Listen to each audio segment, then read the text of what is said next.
Assalamualaikum warahmatullahi wabarakatuh. Welcome back to my channel.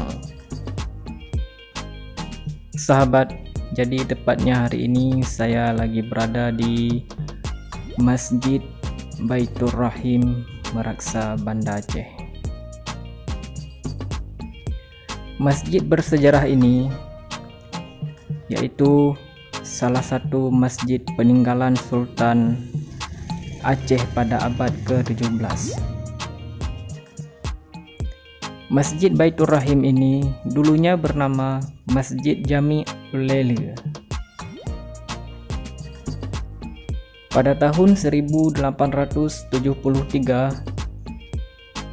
Masjid Baitur Rahman dibakar oleh Belanda.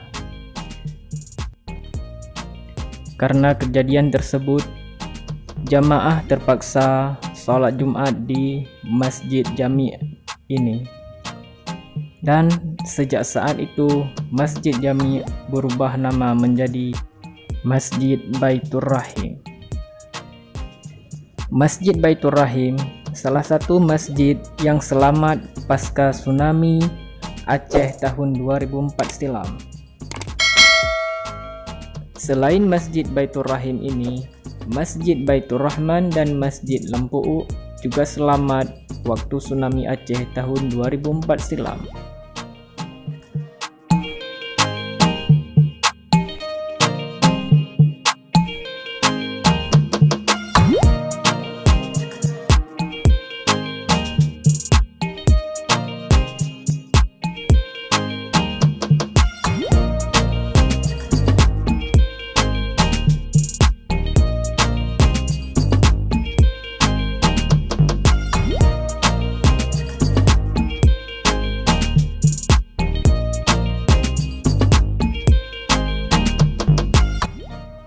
Nah sahabat, begitulah sejarah Masjid Baitur Rahim yang terletak di Ulele ini.